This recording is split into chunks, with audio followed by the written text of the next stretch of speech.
Counsel of record must litigate their respective causes before the court, not in the court of public opinion, through interviews, social media posts, or publicly generated, authorized, encouraged, or disseminated through surrogates. Counsel cannot have their cake and eat it too.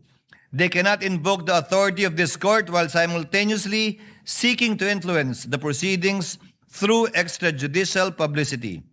In fact, the chair has in its hands certain statements to cite as examples without naming names, but you know who you are, who mentioned these quotes. O baka mamaya mga kabayan to si Auntie Claire, ang kinin na naman itong economic growth ng Davao. Baka mamaya sasabihin niya, economic growth yan ng Malacanang, hindi ng Davao. Nakikita nyo mga kabayan, Davao, 5.1% economic growth. Tinalo ang 4.4% growth ng buong bansa. Palakpakan natin yung Davao. O, diba? Baka mamaya kasi mga kabayan, itong 5.1% ng growth ng Davao, ang kinina naman nito si Auntie Claire. Sasabihin niya, kesyo Malacanang naman yung nagpataas ng economic growth dyan sa Davao. Diba? Kasi daw sa kanila daw yung Peopleville housing project. Inaangkin nila yun. Baka mamaya mga kabayan kasi may project na bago itong si Mayor Basti Duterte. Palakpakan muna natin ulit. Bagong project niya is yung waste to electric, kumbaga waste to energy pala, hindi pala electric, waste to energy. O baka mamaya mga kabayan, pag itong waste to energy nito si Mayor Baste nagawa na, ang kinina naman ito si Bangag. Bakit? Kasi may sinabi itong si Bangag na iipunin natin ang mga basura para gawin nating kuryente. Diba? Ngayon pa lang mga kabayan, nililinaw ko na sa inyo na project ho ni Mayor Baste Duterte yon at hindi project ni Bangag, ha?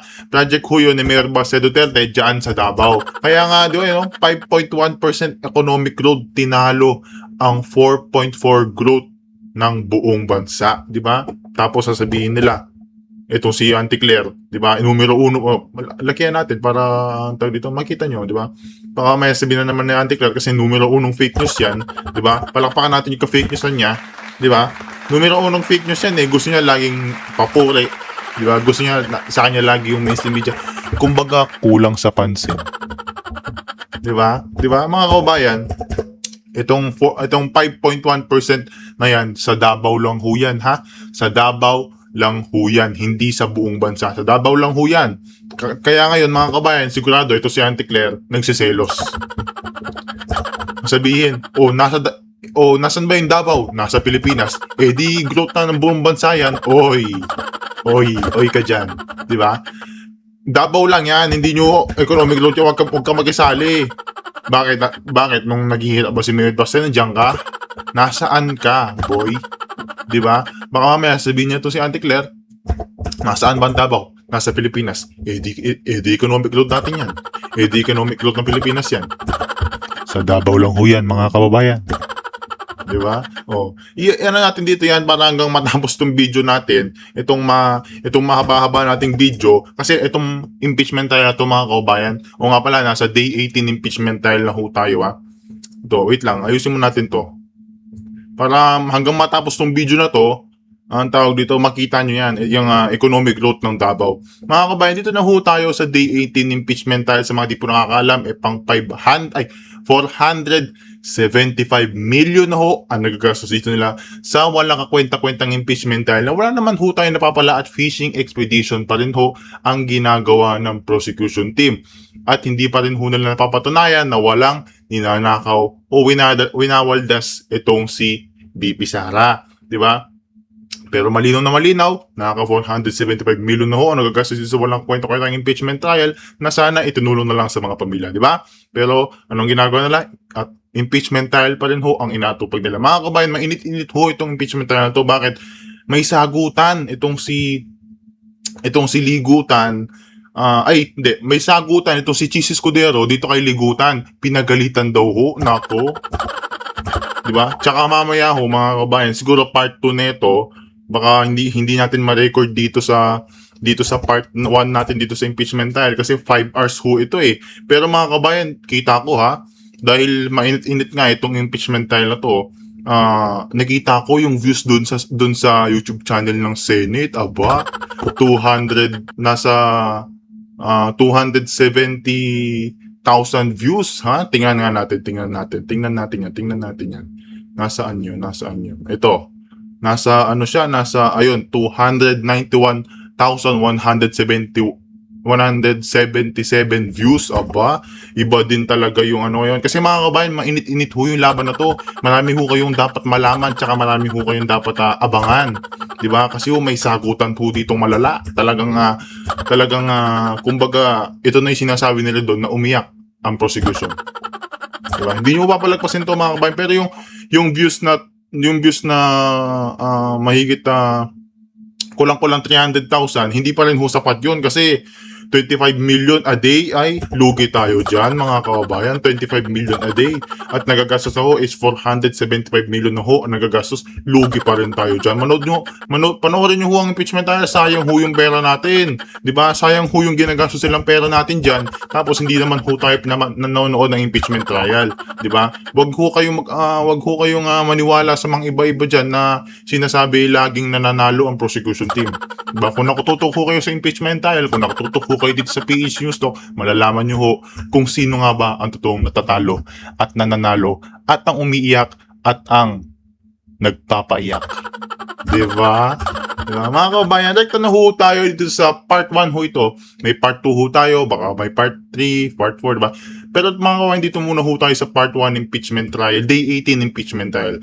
Pero bago lahat, isang like at subscribe. Malaking tulong na ho yan sa ating channel sa mga gusto pong maging member ng ating community. Yung join button nandyan lang ho sa bawit. Lalakyan muna natin yan. Tapos itong ano natin dito, itong design natin dito, liitan natin na konti dyan. Siguro naman na ano niyan, nababasa niyo yan, ha? Sige, lakyan natin dito. Wait lang. Chill muna kayo dyan. Inom muna kayo ng tubig, ha? Yan. Case number 004-2026 in the matter of impeachment trial of Vice President Cyrus Zimmerman Duterte. Appearances of the parties. Same appearance for the prosecution, Your Honor. We are ready. Good morning, Honorable Chua. For the respondent.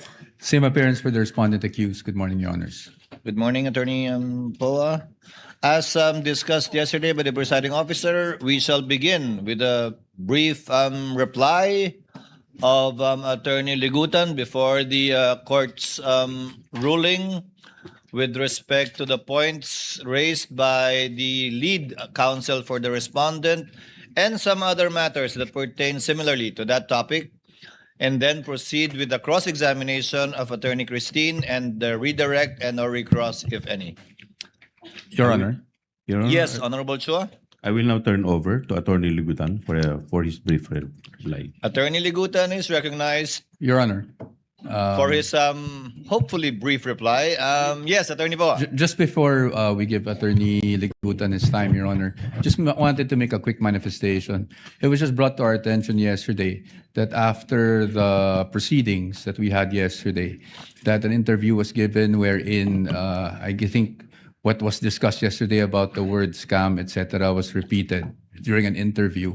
Now, while it may have been stated in a matter that's sort of a matter of factly, we do hope that this will be included in the ruling of the Honorable Presiding Officer. It At is least for included, guidance, Your actually, Honor. Attorney Poa. Thank you, Your Honor. Yes, Attorney Ligutan. Hello. It's working. Hello. You are recognized, sir. You may proceed when you're ready with Thank respect you so to much. your, shall It's I call brief. it, counter manifestation. It is brief, Your Honor. Thank you, Attorney Ligutan. You may proceed. A teacher, a lawyer, a rule on cross-examination, a Facebook post. How did we get here?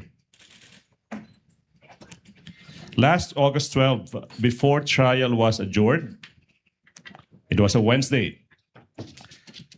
Out of the blue, the defense made a manifestation, or should I say, a big issue of my Facebook post earlier that morning. My post reads, a principle all lawyers and law students know by heart. Misleading questions are not allowed, even on cross-examination.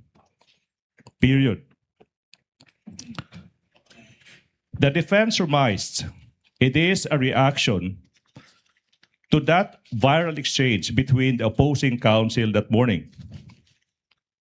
A lawyer for the defense said, in effect, that misleading questions are allowed. We all heard it.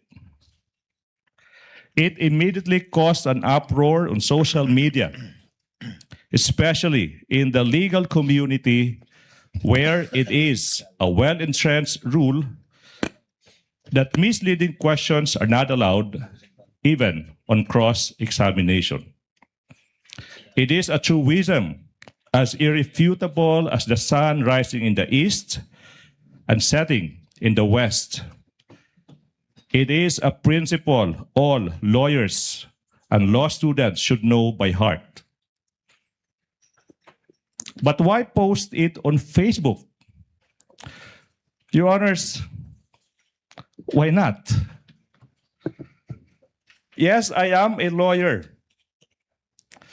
But more than just a lawyer, first and foremost, I am a teacher. Isa po akong guro. Usa ko kang maestro, and I'm proud to be one. I have been a lawyer for almost 16 years, but I have been a teacher, an educator for almost 20. At alam ng ating mga magigiting na guro sa buong kapuluan na ang pagtuturo ay likas sa ating mga guro. Ang pagtuturo, ang pagtatama ng mali, ay walang pinipiling lugar at walang pinipiling panahon. That's why I made that post. I was concerned that the statement made in open court that misleading questions are allowed will go unchecked. My teacher's instinct kicked in. I wanted the students I left in Cebu, especially in the University of San Jose Recoleto School of Law, where I have been teaching for the past 15 years, and recently in the University of Cebu School of Law, and in Diliman, my alma mater, the University of the Philippines College of Law, and all law students out there. I want them to know that a teacher had heard that wrong statement in open court, and he is correcting that mistake on Facebook, as I have been doing the past years. To the defense, I shall not name names. I will not put you on the spot. But the post is not about you. It's not personal. It is about the law that we all adhere to. It is about what we teach the public who are watching our trial. Correcting a mistake is never wrong. Doing it while a hearing is ongoing online does not make it not right. Ang pagtatama ng mali ay kailanman hindi ipinagbabawal kahit sa loob ng impeachment court ito. Now the defense said they found it troubling or in bad taste for a prosecution lawyer like me to, quote, do this, unquote, in the middle of a courtroom hearing. But do what? Correct a wrong? On the contrary, Your Honors, what is more troubling is for the defense not to admit their mistake and instead call out a lawyer, a teacher who just stated what is correct in his own time and in his own Facebook account. What is troubling is if we turn a correction of a mistake by one side into a shield from fair criticism for the other. Now the defense is asking this court to act on my post. It is elevating it to a serious courtroom violation. But what did I violate? I did not discuss the merits of the case. I did not discuss the strength or the weakness of the oral arguments or evidence of either side. I only stated, without mentioning any name, using the most neutral of font color and background, black and gray, without adding any emoticon, without splicing anything. What the rules of procedure simply provide, that misleading questions are not allowed, even on cross-examination.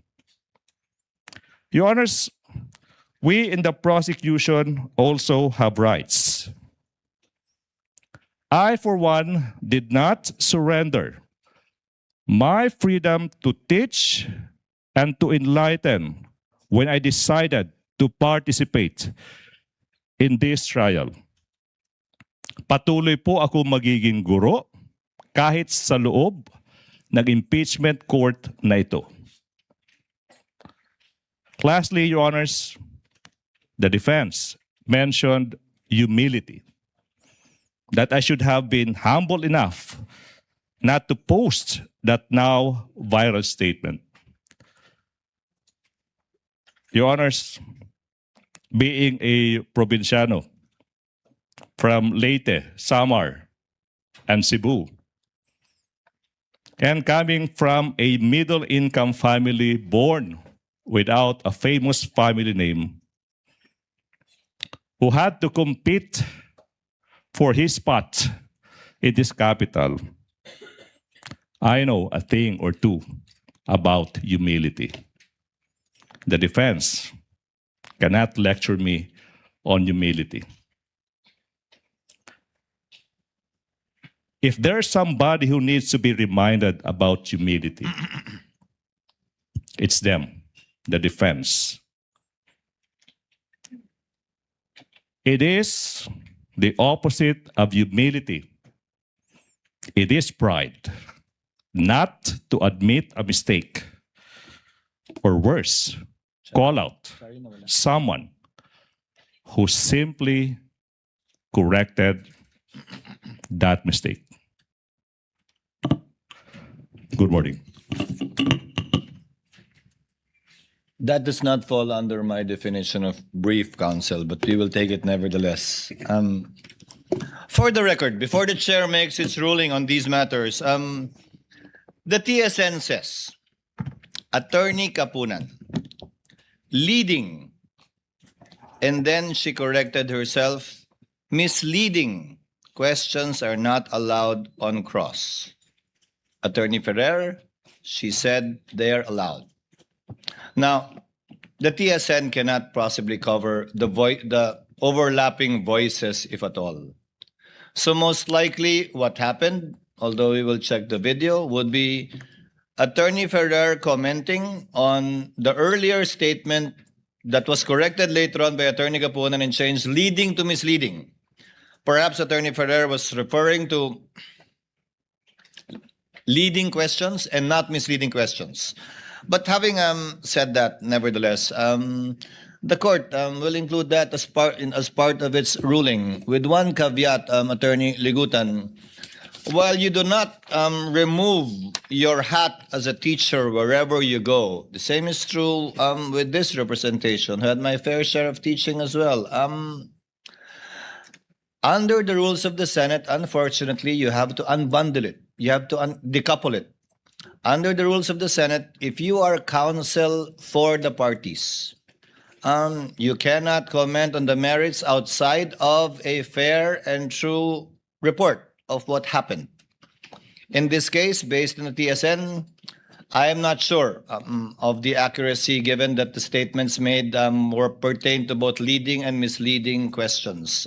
Number two, it still does not take away, you're being a teacher, does not take away your responsibility under the CIPRA to a fellow lawyer who you are jousting with or arguing with or competing against this impeachment court.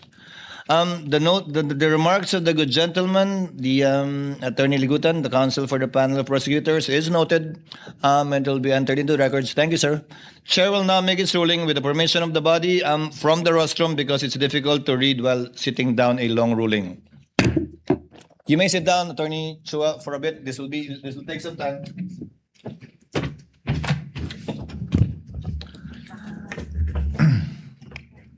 With the permission of the Senator Judges. The Chair wishes to address certain matters as it is necessary to protect the integrity of this trial. It has come to the Chair's attention over time that public statements attributed to persons covered by the rules on impeachment, whether made in interviews or in social media, appear to concern the evidence, the credibility of witnesses, and issues pending before this court, which may fall within the prohibition under Rule 18 of this court. Although the immediate matter arose from statements and conduct involving respective counsel last August 12, it raises broader concerns affecting the impartiality, decorum, and integrity of the impeachment court. Before imposing or enforcing standards of restraint upon the parties and their own counsel, the court must first look inward and put its own house in order. The Chair shall therefore resolve these matters in three parts. First, the duties of impartiality and decorum incumbent upon senator judges. Second, the scope, coverage, and prospective enforcement of Rule 18. Third, the specific guidelines governing compliance with Rule 18. First, senator judges' impartiality, decorum, and the internal remedy. The Chair begins where institutional discipline must always begin, with the court itself. The restraint, impartiality, and decorum demanded of the parties and their counsel must first be exemplified by those who sit in judgment. As senator judges, let us keep in mind our oath, quote, to do impartial justice according to the Constitution and the laws of the Philippines, close quotations. And the requirement under Rule 3 of the Rules of Impeachment to observe political neutrality therein defined as, quote, the exercise of a public's official duty without unfair discrimination and regardless of party affiliation or preference. The Chair likewise cites the relevant provisions of the 2025 Code of Judicial Conduct and Accountability, or CIPRA, on impartiality and the sub judice rule. Canon 3, Section 10 provides, quote, during the pendency of a case, a judge shall not knowingly make any comment in and out of court that could reasonably be expected or perceived to affect its outcome, impair the fairness of the process, or diminish the public's confidence in the court's impartiality. Canon 4, Section 24 provides, quote, a judge shall not engage or use any form of expression which tends to violate or has the effect of violating the sub judice principle, provoke or inflame divisive and contentious issues of public concern, or project an image not compatible with the dignity of their position. Taken as a whole, these principles remind us of our duty to preserve the impartiality of this court and the fairness of these proceedings. As the court said in People v. Court of Appeals, GR number 118882, this court has repeatedly and consistently demanded, quote, the cold neutrality of an impartial judge as the indispensable imperative of due process. Judicial proceedings are not orchestrated plays in which the parties are supposed to make motions and reach the denouncement according to a prepared script. There is no writer to foreordain the ending. Close quotation. Also in Berso versus Rabe, AM number RT 21010, a judge must not only be impartial, but must also appear to be impartial, as an added assurance to the parties that his decision will be just. Litigants are entitled to no less than that. For avoidance of doubt, this shall not prevent senator judges from examining the evidence where the examination belongs during the proceedings and on the record. The Supreme Court in People v. Gambor, GR 15-2183, said, the trial judge is accorded a reasonable leeway in putting such questions to witnesses as may be essential to elicit relevant facts, to make the record speak the truth. A judge may examine or cross-examine a witness He may propound questions to test the credibility of the witness and to extract the truth. He may seek to draw out relevant and material testimony, though that testimony may tend to support or rebut the position taken by one or the other party. It cannot be taken against him if the clarificatory questions he propounds happen to reveal certain truths which tend to destroy the theory of one party. Taken together, Rule 17 and the Gambor case confirm that a searching question is not partial merely because the answer may aid one side or weaken the other. The prosecution and the respondent's counsel must be prepared to answer such questions. The inquiry must remain relevant, material, fair, and directed toward clarification of truth. It must not devolve into a speech, harassment, partisan advocacy, or an announcement of a conclusion already reached. The line is clear. Senator judges may test the evidence here under oath and on the record, exercising the cold neutrality of an impartial judge. When constituted as an impeachment court, the Senate does not cast aside the discipline of parliamentary practice, except where the specific rules on impeachment or the adjudicative nature of these proceedings require otherwise. The rules of the Senate establish parliamentary precedents and courtesies of the chamber continue to bind every member sitting as senator judge under Rule 34, Sections 93 and 94 of the Rules of the Senate. Deem acts or language that offend a senator or any public institution or third party to be unparliamentary and prohibit the use of offensive and improper language against another senator or public institution or third party. Henceforth, I hope senator judges shall refrain from unparliamentary remarks, personal attacks, imputations of improper motive, and other language incompatible with the dignity of these proceedings and of parliamentary courtesy to other people. The chair will at all times extend to his fellow senator judges the courtesy befitting equals and reasonable latitude that serious deliberation requires. Differences in judgments and vigor in debate are to be expected and shall, as far as practicable, be met with patience, flexibility, and respect. Should circumstance so require, however, the chair will not hesitate to enforce the rules of this impeachment court, the rules of the Senate, particularly sections 95 and 96. In this chamber, firmness need not be unkind, nor courtesy come at the expense of duty. Both serve the same end, the fair and honorable administration of justice.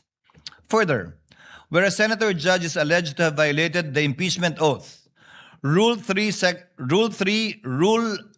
18, or any other applicable rule of the Senate, an available institutional remedy within the Senate is the filing or referral of an ethics complaint to the Senate Committee on Ethics and Privileges in accordance with the internal rules of the Senate.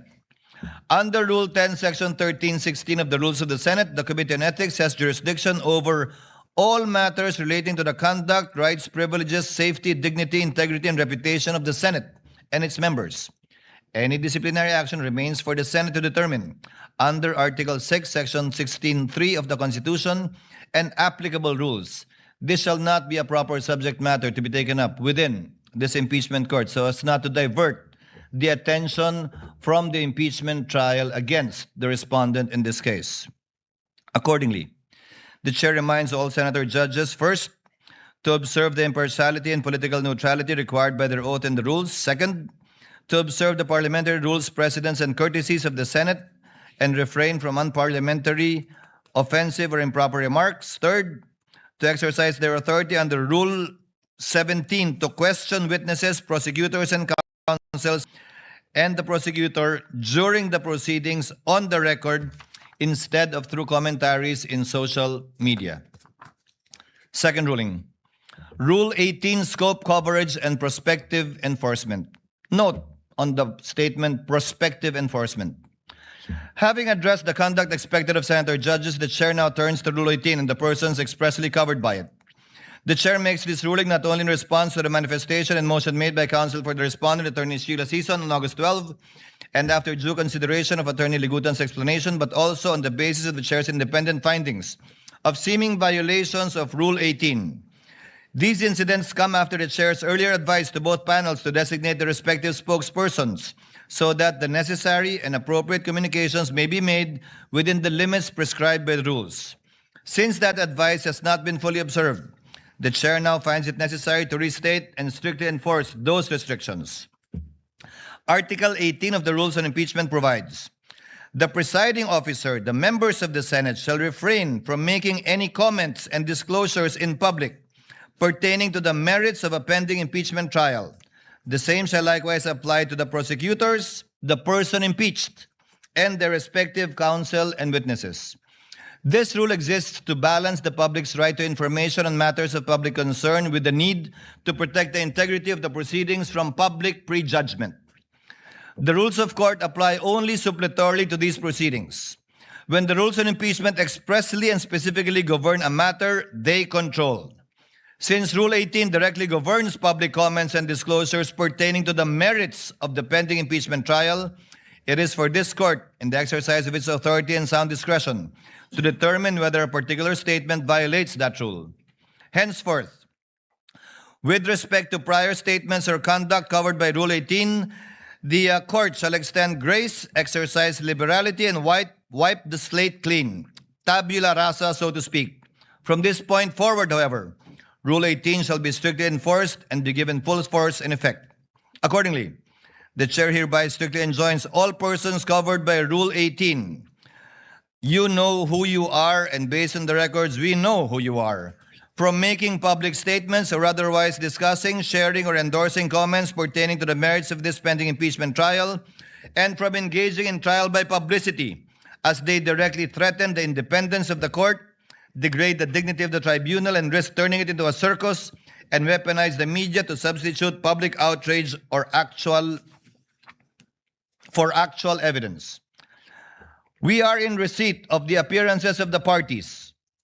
So, ang covered po ng Rule 18 would be all those who appeared, both from the panel of prosecutors and the counsel for the panel of prosecutors. Chair earlier reminded. Nangyayari si Ligutan, mga kababayan.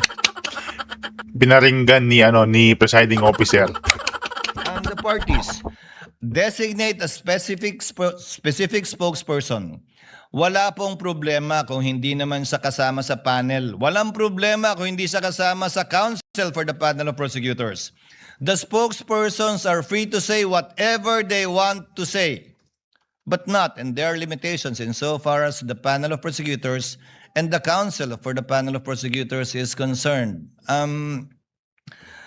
Clearly, up to today, the spokesperson of both parties are still part of the counsel for the parties, some with more violations than others. So without enumerating the counsels where this rule applies, I think you know who you are, given the entries of appearance you've already made. These restrictions apply with particular force not only to counsel for the parties, but also to us, senator judges, and all other persons whose public statements are governed by Rule 18. Rule 18 makes specific mention of the respondent. It does not make mention of the complainants in this case, given the public nature of this case. So outside of the senator judges, outside of the counsels for the parties, particularly mentioned would be the respondent herself, as well as the witnesses called. Third ruling, guidelines for compliance with Rule 18. To ensure a common standard, the chair now states the guidelines governing compliance with Rule 18. That line is crossed when a public comment by any person covered by Rule 18 falls within the phrase, quote, pertaining to the merits. In this regard, jurisprudence has consistently distinguished matters going into the merits of a case from those which are merely procedural, incidental, or collateral. In De Leon versus Deliana, GR 21-2277, as a technical legal term, merits has been defined in law dictionaries as a matter of substance in law as distinguished from matter of form, and as the real or substantial grounds of action or defense, in contradistinction to some technical or collateral matter raised in the course of a suit. In Badoy versus Magdoza Malagar, AM number 220916 SC, comments on the merits of the case may refer to the credibility of witnesses, the character of the accused, the soundness of alibis offered, the relevance of the evidence presented, and generally any other comment bearing on the guilt or innocence of the accused. Pursuant to the en banc case of INRE published threats hurled by Attorney De Vera, AM number 011203SC, number 1, no party shall make public comments, statements, insinuations, or rhetorical questions that, number 1, prejudge the issue to predict the outcome of the trial. Number 2, question pending rulings. Number 3, substitute media pressure for evidence. Number 4, promote distrust and undermine public confidence in the court by creating the impression that the court cannot be trusted to resolve the case impartially and violate the right of the parties to have their case tried fairly by an independent tribunal uninfluenced by public clamor and other extraneous influences. For purposes of this trial, a statement pertains to the merits when viewed in the full context. It evaluates in its full context. It evaluates a disputed fact, the credibility of a witness, the relevance or probative value, weight, or sufficiency of a particular evidence, assessment as to the legal viability of an article of impeachment, or a substantive defense advocates a particular disposition of the charges or announces or forecasts the ultimate vote. Conversely, this court recognizes the qualified privilege of a fair and true report regarding these proceedings as affirmed in the Supreme Court in ABS-CBN versus Ampatuan GR number 227004. Based on the jurisprudential standard derived from Article 35 of the Revised Penal Code, a fair and true report means a neutral, objective, and accurate recounting of the proceedings made in good faith without any comments or remarks. For the guidance of all the parties concerned, the Chair now issues the procedural guidelines for violations of Rule 18. The Impeachment Court will exercise its powers summarily under Rule 5, adhering strictly to the due process parameters set by the Supreme Court. First, a 24-hour show cause order. No oral accusation or press pronouncement shall precede the formal charge. Any party cited for a particular violation will be issued a written show cause order, either motu proprio or upon motion by either party, and will be given exactly 24 hours to submit a verified written answer. Pursuant to the Supreme Court's en banc doctrine in Zaldivar versus Sandigan Bayan, GR number 79690-707, due process in disciplinary proceedings against lawyers and parties does not require a trial-type formal hearing. The presiding officer will rule summarily based solely on the submitted pleadings upon the lapse of the 24-hour period, subject to appeal or reconsideration by any member of the court. Now, the burden of proof. Pursuant to Stratcom Corp. versus Etong, GR number 190980, and Webb versus Gatula, GR number 194469, any punitive sanction requires this court to find that, quote, a person's act must be done willfully or for an illegitimate or improper purpose. Thus, the good faith or lack thereof of the person being cited in contempt should be considered. Hence, the contemnor is presumed innocent, and the burden of proving that the contemnor is guilty of contempt lies with the movant. For violations of Rule 18, the court shall follow a two-strike rule.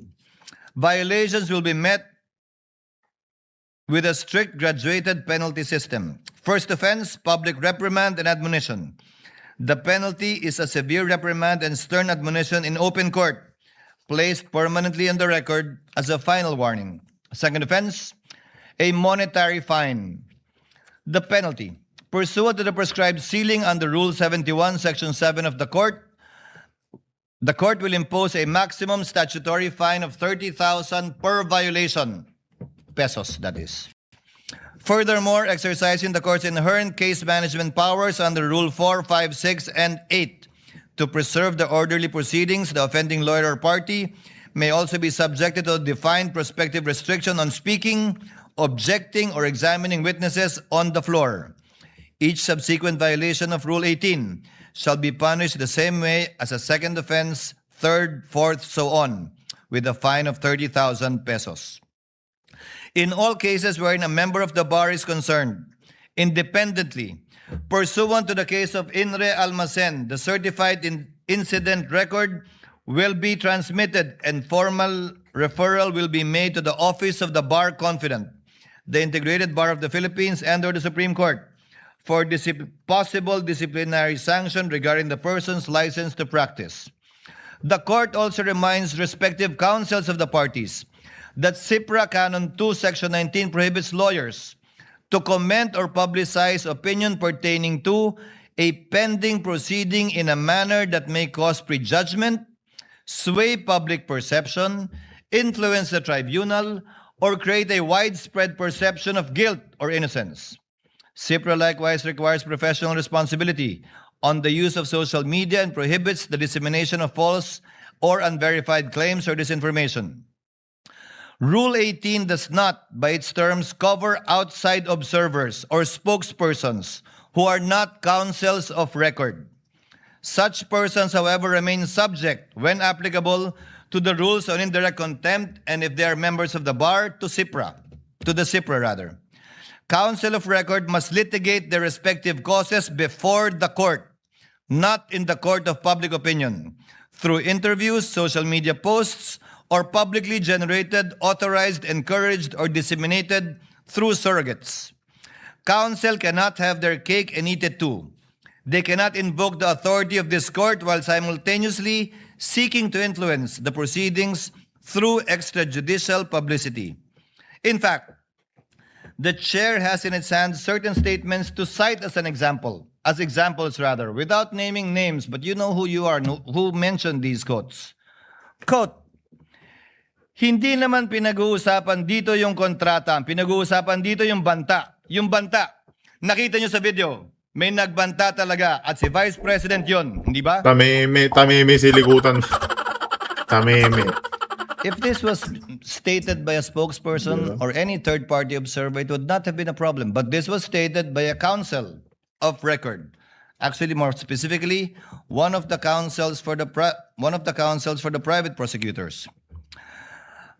Quote, the country witnessed what I have been saying all along. The complaint is not supported by evidence.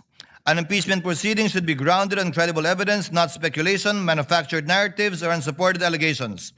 The rule of law depends on facts, not fiction. Quote, meron ba talagang kinausap na mamamatay tao? Meron ba talagang mamamatay tao? Napakaliwanag na ho sa sagot dyan. Meron. Ano ho ang prueba natin? Yung tinatawag na admission against interest ng Vice President. Again, to reiterate, if this was stated by any other party or person, not a member of the panel of prosecutors, not counsel for prosecutors, not the counsel for respondents, it would have been perfectly okay. But since this was stated by one of those covered by Rule 18, it is covered by Rule 18. Quote, since na-establish na namin yung hinahanap namin doon sa talagang testigo lamang, 3 testigo lamang, finorgo na namin yung ibang mga testigo, na-establish na namin ang gusto namin i-establish sa Article 4. Quote, itong mga bank records don't lie. Hindi na ito pwedeng maspin. Yan at sabihin gawa-gawa lang ng prosecution ng gobyerno. Itong mga usapin na ang explained wealth ng Vice President. Quote, it is clear that the Vice President had a direct hand on this. She signed off to it. No, not just the use, but the way it was liquidated. Quote, yun pong binabanggit ni Attorney Capona na scam. Yun pa rin ho yun. Pagtingin ho namin na inilantad ngayong araw po na ito yung pagiging skandalo nitong confidential fund misuse. Quote, malinaw din na sinasabi niya na hindi kailangan sabihin pa na ginamit ito para sa personal na paggamit ng Vice President, itong confidential funds na ito. Dahil sabi nga niya, nakalagay na yan doon sa joint circular. Quote, siguro naman it's plain for everybody to see yung conclusion, no? Yung conclusion na tama ba yung pinagamitan ng confidential fund? Hanggang kailan ba yung pagpipikit mata natin sa isang bagay na napakaklaro naman? Quote, to be fair, let's wait for their defense if they have any or their evidence. But so far as we are concerned, our position, you violated the public trust. fraudulent liquidation, so you have violated the law. You already betrayed the people's trust. Quote, sa totoo lang po, yung testimonya ni Ms. Acosta na nagsasabing si pangalawang Pangulo Duterte mismo ang nagbigay ng utos na ibigay ang 125 kay Colonel Lachica. Sapat na ho yun doon sa pagpapakita ng maling paggamit ng confidential fund. Quote, to us, it's a scam that was masterminded by the Vice President. Again, these are statements that may be said by any third party, but certainly not by any of the counsel for the parties. I would like to give credit where credit is due as well. There are some counsel for the parties who have been very circumspect with their statements. And you also know who you are. After hearing these examples, no person covered by Rule 18 may reasonably claim uncertainty as to where the line is drawn. The statements read into the record are illustrative, not exhaustive. They are cited not to punish past conduct, but to give clear and fair warning of the standard that shall govern henceforth. As the Chair stated in my opening statement, the discretion entrusted to this court will be exercised with a steady hand, liberal where justice permits, but exacting where fairness, due process, and the integrity of these proceedings demand. Consistent with that commitment, the court will strictly enforce the restraint required of counsel outside the courtroom, while ensuring that within the courtroom, counsel are afforded reasonable latitude to present their arguments, challenge rulings through proper channels, and advocate their respective causes fully and fairly. This discretion does not require counsel to remain silent within the impeachment court. The Supreme Court ruled in ABS-CBN Corporation v. Ampatuan, as earlier cited, that the court recognizes that lawyers may criticize the courts and their decisions, subject to the responsibilities they bear as officers of the court. Such criticism, however, must be legitimate, made in good faith, and directed toward the proper administration of justice. Rule 18 closes the avenue of litigating the merits through interviews, social media, and the court of public opinion. It does not close the courtroom to legitimate advocacy. If counsel believes that the ruling is erroneous, that a proceeding has become unfair, or that conduct affecting the trial requires correction, the proper course is to bring the matter before the court where it may be heard, answered, and resolved on the record. Rule 18 demands restraint beyond these walls. It does not command silence within them. This court will not close the door to trial by publicity. Rather, this court will close the door to trial by publicity, but it will keep the courtroom open to the disciplined advocacy where evidence is tested, error is corrected, and justice is done. Within these chambers, counsel shall be afforded reasonable latitude to present their theory of the case and vigorously test the evidence. Emotions may run high and frustrations may arise in the course of adversarial proceedings, but neither excuses a departure from the restraint and decorum expected of officers of the court. The case of Navarrete versus Court of Appeals, GR number 124245, mirrors the exact situation that has transpired before the court. Quote, with respect to the words swindlers, plunderers, stupid, and bastards, uttered by private respondent in the course of her testimony, we are inclined to disagree that such language is too ignominious and degrading for a lawyer to say to a fellow lawyer in the courtroom.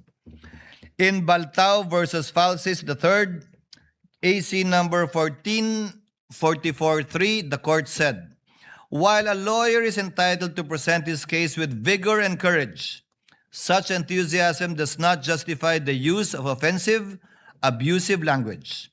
Language abounds with countless possibilities for one to be emphatic but respectful, convincing but not derogatory, illuminating but not offensive. The latitude afforded to counsel is not a license to substitute inflammatory, intemperate, or undignified characterizations for proof. Consistent with the chair's earlier ruling, the term scam, mastermind, modus operandi, as used during the past proceedings, stands stricken from the record. Counsel remain free to advance the factual and legal theories underlying their positions, but they must do so through evidence, reasoned argument, and court-appropriate language, not through expressions that prejudge disputed facts, attribute wrongdoing not yet established, cast offensive personalities upon others, or needlessly inflame the proceedings. Language uttered in the presence of the court that amounts to disrespect, offensive personalities, or misbehavior that obstructs or interrupts the proceedings may, when the applicable threshold is met, be dealt with as direct contempt under the rules on impeachment, with Rule 71, Section 1 of the rules applying suppletorily. Whether or not such language rises to the level of direct contempt, counsel remain independently bound by the CIPRA to observe courtesy and civility and the use of dignified language in all their professional dealings, even as adversaries. This brings the chair to the relevant provisions of the CIPRA independently of Rule 18, Canon 2 of the CIPRA requires every lawyer at all times to observe respect and courtesy in personal and professional dealings. Canon 2, Section 2 further requires lawyers to act with courtesy, civility, fairness, and candor towards fellow members of the bar. These duties govern how counsel treat one another both in and outside the courtroom. Canon 2, Section 4 likewise requires dignified language in all personal and professional dealings and prohibits abusive, intemperate, offensive, or otherwise improper language, whether oral or written, and whether made through traditional, electronic, mass, or social media. For the avoidance of doubt, Rule 18 applies only to the persons expressly covered therein: the presiding officer, the senator judges, the prosecutors, the person impeached, and their respective counsel and witnesses. With respect to counsel, Rule 18 applies specifically to those who have formally entered their appearance before the impeachment court. Separately, when a spokesperson is a member of the bar but has not entered his or her appearance, the relevant provisions on indirect contempt under Rule 71, Revised Rules of Court, and when warranted, the CIPRA shall nonetheless apply to said person. In any case, this shall be without prejudice to any recourse to Rule 71, Revised Rules of Court, with respect to any person who may commit indirect contempt against the impeachment court not covered by Rule 18. Accordingly, the chair hereby declares, number 1, directing all persons covered by Rule 18 to refrain from making, sharing, endorsing, or otherwise amplifying any public statement concerning the merits of the pending trial. Counsel for both parties are further directed to observe the applicable provisions of CIPRA. Number 2, reiterates the chair's suggestion that each party consider appointing a spokesperson who is not a member of their legal team, or if they are, for it to be clear to them that these rules shall apply to them, given that they are counsel for the parties strictly. If the parties elect to retain their current spokespersons, the Rule 18 shall be strictly applied as to them. The court further advises respective counsel that the violation of this order may carry consequences separate from contempt. Where the same conduct appears to violate CIPRA, the chair may direct the clerk to transmit the certified copy of the pertinent order, transcript, and records to the Supreme Court or the Office of the Bar Confidant for whatever action the Supreme Court may deem proper. Such transmittal is a referral, not a finding or penalty of professional discipline. Disciplinary jurisdiction over members of the bar still remain with the Supreme Court. Further, for avoidance of, again, doubt, a referral through the Office of the Bar Confidant shall not rest on an alleged violation of Rule 18 standing alone. Such referral may concern other conduct outside of Rule 18 unbecoming of a member of the bar.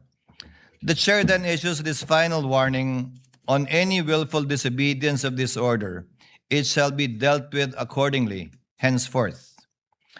The ruling prescribes the standards governing future conduct and does not by itself adjudge any identified person guilty of contempt or liable for a professional violation.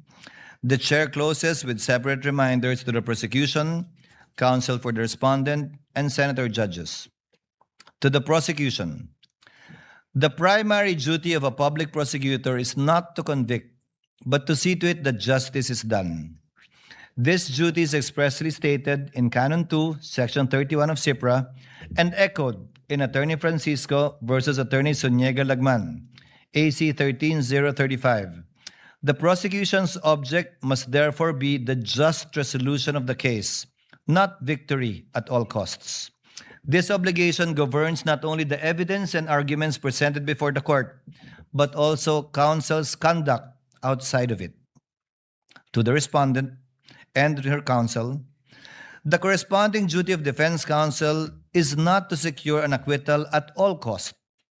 In People of the Philippines versus XXX, GR number 245926, the Supreme Court reminded counsel for the accused of their fiduciary duty to provide competent, efficient, consensuous, and diligent representation. Under the same reason, counsel for respondent must faithfully protect their client's constitutional and procedural rights, rigorously test the prosecution's evidence, and hold the prosecution to the burden of proof governing these proceedings, while remaining within the bounds of the law, ethics, and the lawful orders of this court.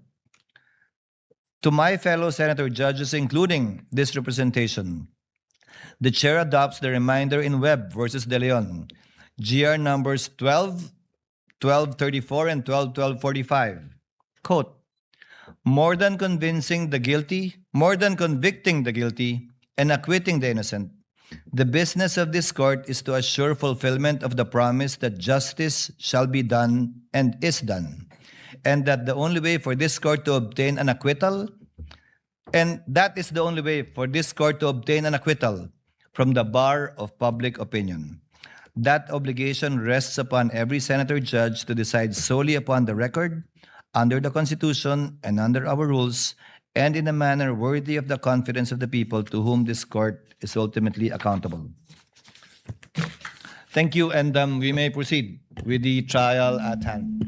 Alright mga kababayan, pabitin tayo dyan syempre. Abangan nyo ho ang ating part 2 netong day, tama ba? Tama, day 18. Tama ba to? Hindi, ano tayo day 19 pala, sorry.